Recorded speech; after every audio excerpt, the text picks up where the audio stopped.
kalor jenis. Kalor jenis itu simbolnya C kecil. Kalor jenis suatu zat adalah banyaknya kalor yang dibutuhkan oleh 1 gram zat untuk menaikkan suhu 1 derajat Celcius. Jika kalor jenis suatu zat C kecil untuk menaikkan atau menurunkan suatu zat bermasa M, jadi dia ada masanya sebesar delta T derajat Celcius, kalor yang diperlukan atau dilepaskan sebesar, ini rumusnya ya, Q sama dengan M dikali C dikali delta T.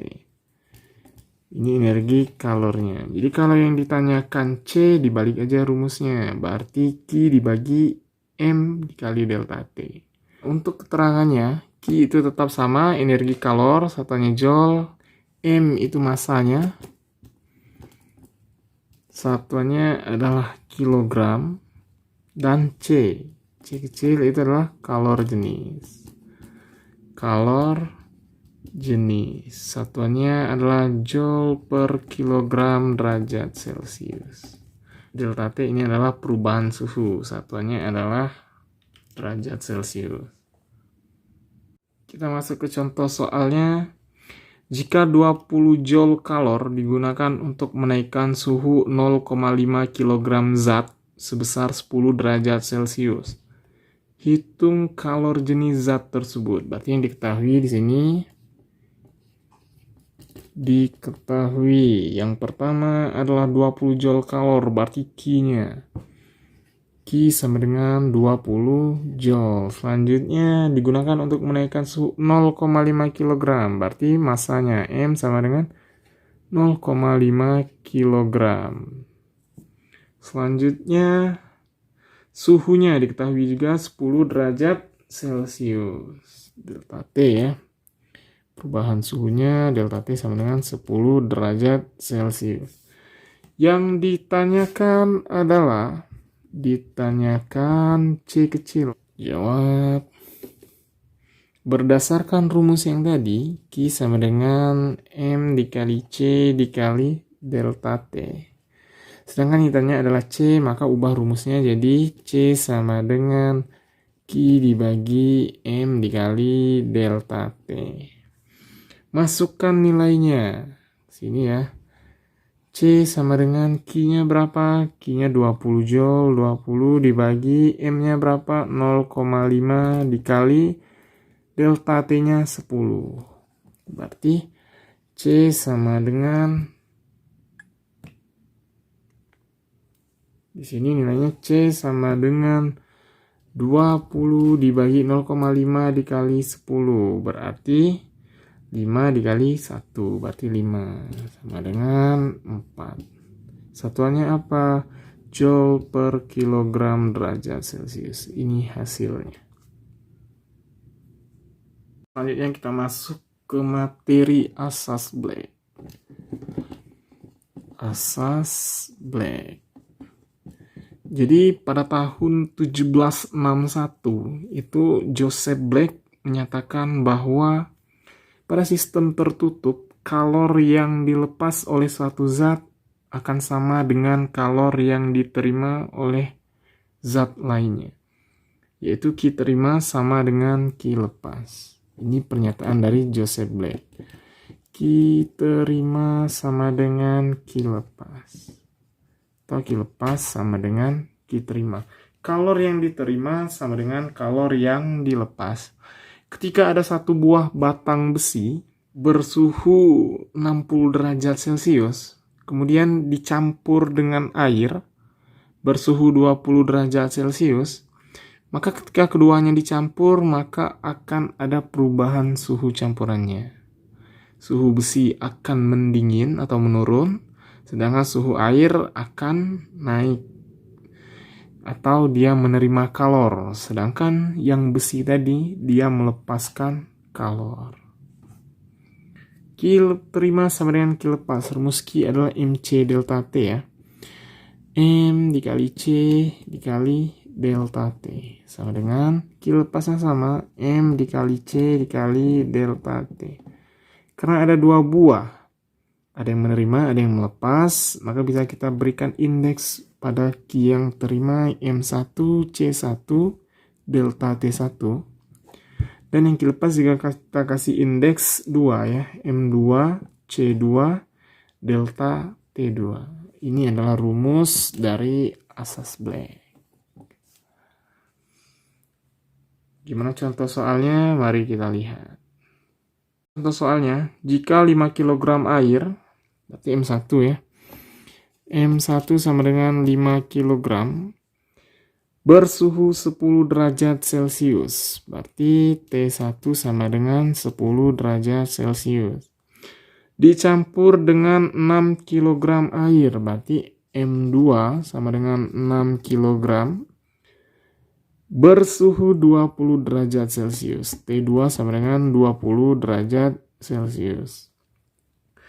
Berarti nilai kalor jenisnya berapa? Kalor jenisnya tidak usah kita hitung lagi karena kalor jenisnya sama. Mengapa dia sama? Karena kedua zat yang dicampur ini sama-sama air. Jadi bisa dicoret untuk nilai C-nya. Yang ditanyakan adalah T campurannya, TC. TC ini suhu akhir kedua campuran ini. Gimana penyelesaiannya? Masukkan rumusnya dulu. Q terima sama dengan Q lepas. Berarti rumusnya M1 dikali C dikali delta T1 sama dengan M2 dikali C dikali delta T2.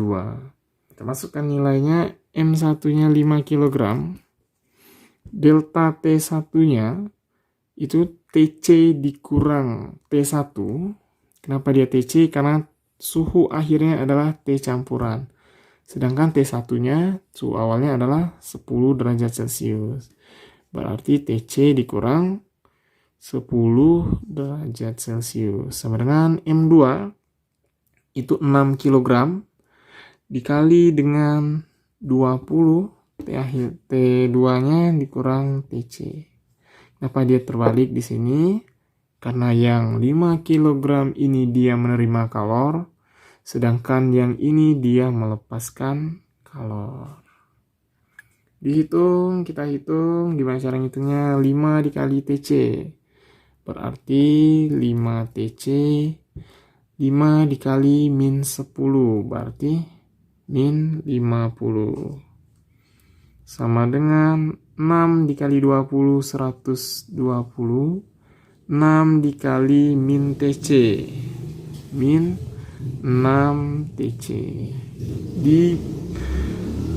Satukan yang ada TC sama ada TC, yang nggak ada TC sama yang nggak ada TC. Berarti di sini 5 TC, ada min 6 di sini, dia pindah ruas. Kalau pindah ruas yang tadinya negatif berubah jadi positif. Plus 6 TC, di TC ya, sama dengan 120. Ini ada min 50, pindah ruas juga ke kanan, berarti ditambah.